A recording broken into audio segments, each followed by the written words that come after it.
Hello everyone and welcome back to my channel. It's me again, Chelsea, and today I am bringing you my anticipated releases for 2022. So we are kind of halfway through the week, so happy hump day, I guess. And today I'm just going to run through my anticipated releases with you because why not? I've made a lot of pre-orders. All of these books I have pre-ordered. There are a couple of honourable mentions at the end that I haven't yet pre-ordered or aren't available yet for me to pre-order. We'll just mention them at the end. I'm not gonna go through too much detail either because I'm really awkward and I don't really necessarily know the full ins and outs of a book until I read it. I'm pretty sure that's a standard thing because you can't ingest information properly unless you read the full story. So we're just gonna run through what I'm anticipating and I'll show you the cover, and there will be more to this list. This list goes all the way up to December, but I'm sure later on in the year I will have more anticipated releases, so I might re-look at this halfway through the year and see what's coming out later on in the year. So let's just get straight into it with January. So January, the one book that I've pre-ordered is The Monarchs, and this is the sequel to The Ravens. Am I yet to read the first book? Yes, 100%. But I wanted a hardback edition to match the hardback edition that I've already got from Illumicrate, I think, did it whenever they did it, and they didn't do a matching edition that I'm aware of. So I got an edition from Waterstones, and I believe it's actually either been delivered or not far away from being delivered at this moment in time. So the first book is dark academia mixed with witches, and there's a witch society involved, and that description is very vague, but again, I haven't read the first book yet, so I'm not gonna know. But that is the only book I'm anticipating in January. February, however, is a little bit busier. So starting off with A House of Sky and Breath, this is the sequel to Crescent City. I am doing a reread for Crescent City this month in preparation for this. I am so excited. So I've got the Waterstones exclusive edition coming to match the exclusive edition I already have on my shelves. I have not pre-ordered the Tor edition as well. I am not doing duplicate copies for this series. I'm not bringing myself to do it, so I've only got one edition coming of this book, and that is fine with me. So in our first book, our main character is Bryce. I assume this book is going to carry on following her. She went through a heck of a trauma in the first book. I'm not going to go into that too much because it spoils the first part of the book, which sucks. But there is some steamy romance in this. There are angels. She is half demon in herself.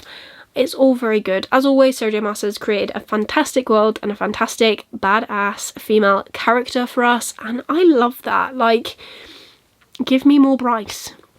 She's such a cool character. So I cannot wait to read more about where she's going on her journey to whatever the end point of this series is going to be. We then have The Thousand Eyes, which is a sequel to The Unspoken Name, which I have recently bought and haven't included in a haul yet because I haven't filmed a haul for that part of the year, and I am excited for this. So the Broken Binding have got some fantastic fancy edition.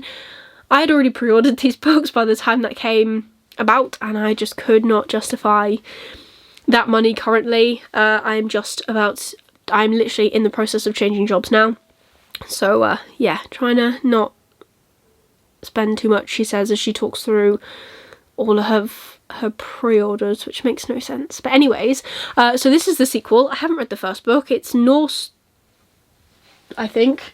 It's here. This is the first book. It's Norse, I think, and our main character is raised by a death cult. I'm sure the second book is going to follow them on all sorts of weird and wonderful journeys, so it sounds great, and I was recommended this book, so I think I'm going to love it. I just need to find the time to read it. Shock. This is like my catchphrase at this point. We then have Age of Ash, which is another book, obviously, that I've pre-ordered in my anticipated release. This is being boosted by Orbit. I believe that's the publisher. So much. Like, it looks incredible. I've kind of been dragged in, and I'm happy about it. So I can't wait to actually find out what that book is about. This book is, this video even, not book, this video is just me saying, here's all the stuff I've spent money on. No, I've got no idea what it is. I hope you like my vague descriptions. So I'm sorry about that, but chaos is me. If you haven't watched any of my videos, hello, I'm Chels. I'm chaotic. And then from the Age of Ash, we then have the Justice of Kings. This I know a bit about. This is by Richard Swan. I have got the arc on my shelves. I won a copy of it from a Twitter giveaway, so I'm very, very grateful for that. Absolutely so excited to actually read it. Hopefully gonna read it this month, but my reading isn't going how I want it to go, so that might not happen. But we'll see. We'll just carry on seeing. That's completely fine. This is about a justice, and a justice is like everything, the judge, jury and executioner, and at this point in time it's not even safe for a justice to travel around, so I'm very interested into what that means, and I'm looking forward to finding out more. On to March, we then have 2 books. One is Gallant by V.E. Schwab. This is obviously one of my auto-buy authors. I buy everything. I've got a Waterstones edition. The edges look stunning. I'm so glad I managed to get a copy. This is her new standalone book. Looks like a topsy-turvy house. Maybe I should actually find out what that one is about, because I do know, deep, deep, deep down, I know what these books are about. Just I can't tell you off the top of my head, so that's fun. You never know what you're going to get with me. I'm literally the epitome of like Forrest Gump's analogy on a box of chocolates. So I'm sorry. Everything casts a shadow, even the world we live in, and as with every shadow, there is a place where it must touch, a seam where the shadow meets its source. Olivia Pryor has grown up in Maryland's school for girls, and all she has of her past is her mother's journal, which seems to unravel into madness. Then a letter invites Olivia to come home to Gallant, yet when Olivia arrives, no one is expecting her, but Olivia is not about to leave the first place that feels like home. It doesn't matter if her cousin Matthew is hostile or if she sees half-formed ghouls haunting the hallways. Olivia knows that Gallant is hiding secrets, and she's determined to uncover them. When she crosses a ruined wall at just the right moment, Olivia finds herself in a place that is Gallant, but not. The manor is crumbling, the ghouls are solid, and a mysterious figure rules over all.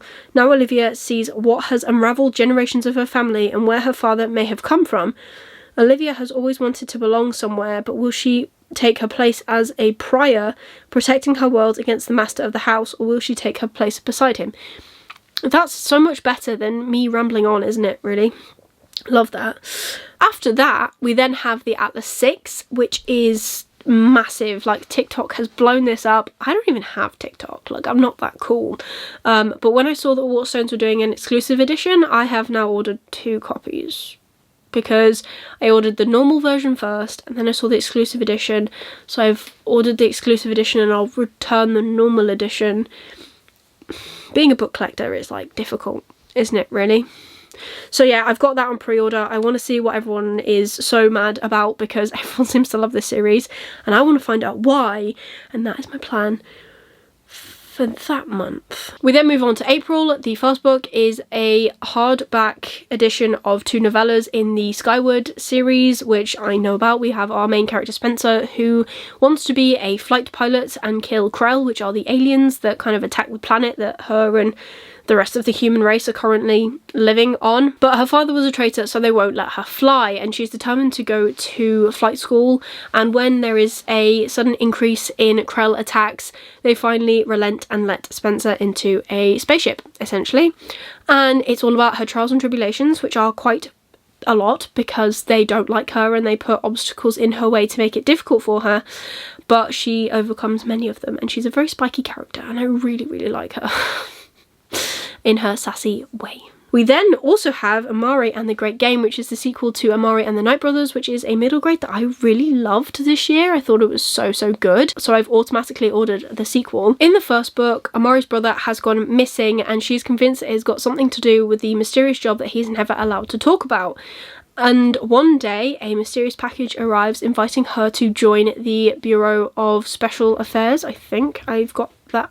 Supernatural Affairs, the Bureau of Supernatural Affairs, which is the bureau that her brother worked for, and she is convinced that if she joins this bureau, she is finally going to find out what happened to her brother. This book is so good. Like, the magic in this book, the fantasy element of this book, the world is all fantastic, and for a middle grade, I really loved it. So again, automatically ordered the sequel to find out what is going to happen with the rest of the book. We then move on to September, and the only book I've got currently pre-ordered in September is The Final Gambit, which is the third and final book in the Inheritance Games trilogy by Jennifer Lynn Barnes.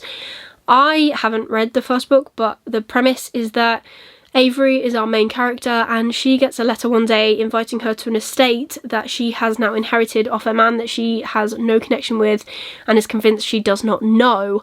And when she arrives at this estate, she meets the family and hears the will being read out, and is then thrown into this game of trying to figure out why this man has left her his estate over his family. And obviously they're all out to kind of get her and figure out what she has done to get this estate from their relative. And it sounds fantastic. I just meant to read this in spooky season and didn't. I think I started it and then put it down and didn't pick it back up again. So that's always great. I love that for me. Then we move on to November, which is Bloodmarked, which is the second book in the Legendborn series. I read Legendborn this year. Wasn't a massive fan of it. I did feel like a lot of it was overly complicated. I wasn't as wowed by it like everyone else seemed to be, which is such a shame, but it's fine. I'm hoping the sequel kind of brings more together and I fall in love with the series a little bit. Sometimes the first book is not everything I want it to be, and that's okay. That is why we have series, so that they can grow, and hopefully this book is something like that. So our main character Bree loses her mother in a car accident, and she is convinced that, again, that this isn't completely true. Something just doesn't feel right. And then when she goes to her early college program, a mage tries to perform a spell on her and she manages to essentially deflect it. She is then thrown into a magical society that kind of revolves around the Arthurian legend and the Round Table. It's very clever how it's done. Some things to me are just overcomplicated, and I don't think they need to be as complicated as they are. But again, like I said, I'm hoping the sequel makes me fall in love with the series more than I currently do. And then finally, the final book that I'm excited for, which of course I'm going to mention with a date, is Of War and Ruin by Ryan Carhill. This is the third book so far in this series. I'm sure he said there's going to be a novella coming out some point this year. Please, I love this series. I'm currently partway through Of Darkness and Light, which is the second book, because I suck and I just have not read it fast enough. Yeah, it already has come out. Came out on the 31st of December 2021. Please check out Of Blood and Fire. It's like the one book that I seriously bang on about a lot, and I love it. It's so good. I talk about it in so many videos and so many things, and that is featured in my indie books that I loved of 2021. Again, that went up before Christmas, so I'll link that up here for you as well. Make sure you check that out, because that Of Blood and Fire is included, and also Paladin Unbound, which is an honourable mention because I don't know the date of the sequel, which is going to be Mystic Reborn. That's hopefully coming out in 2022. This is an honourable mention for my anticipated releases because I don't know a date for it. Jeff, if you're watching, please come out with a date, man, because I need to know when the sequel to that is coming out. I'm so excited. Again, the first book, Paladin Unbound, is also mentioned in the indie video, so make sure you check that out for Ryan Carhill and Jeff Spate, because both are fantastic authors. Both books are great. Absolutely love them. There are other indie books also talked about in that video, so please check it out. Check out the authors as well. I've linked all of their books in the description box for that video, which is like no sponsor, no monetary value goes to me. It's literally just to support these authors because I think their books are incredible and more people need to know about them. So that is what I did before Christmas. Another honourable mention as well is Babel, which is a new book coming out from R.F. Kuang this year. I want to say September, I could be wrong, but this is their new book, and it is dark academia vibes, and her writing I love in Poppy War. That is a series that I plan to finish at some point, hopefully this year. I keep banging on about it, but hopefully I do finish that series this year because I really need to. Then I can move on to Babel, which sounds fantastic. And then my final honourable mention goes to Revered Star, which is the sequel to Black Sun, which is one of my 5-star reads this year. I've already spoken about it in a video. I'll tag it up here for you. It will also be in another video coming soon. I just haven't filmed that yet. I did not realise that the edition I'd ordered of this doesn't come out until 2023, so that's something to look forward to. Probably because I've ordered the paperback version, but I can't order a hardback edition from Waterstones. It just came up as a paperback, so I ordered it, and it's not coming until 2023, so that's a year away. So that's my furthest off pre-order, which I did not realise I'd done. So there you go, there are a load of books that I have pre-ordered for 2022. Like I said, there will probably be more books coming in a second video to this later on in the year, because it's going to happen. I need it to happen because there's probably going to be more books that I have pre-ordered. So yeah, that is everything for today's video. If you liked it, please give it a thumbs up. Really supports me and my channel. Leave me a comment down below of a pre-order you have got coming in 2022, and let me know if I need it as well. Because pre-orders on Waterstones don't count, right? Because you don't pay for them until they ship. And if you don't want to leave me a full comment, you just want to leave an emoji, leave me the money emoji, because that is where all of my money is currently going, on pre-orders. And if you want to see more of me, I'm currently uploading every single day this week. You want to see more of my face, please consider subscribing down below and ringing the notification bell to get notified every single time I upload new videos. After this week, I will upload normally again on a Wednesday and on a Sunday, so be sure to stick around for more bookish content from me. But otherwise, that's everything for today's video, and I'll see you tomorrow for another video.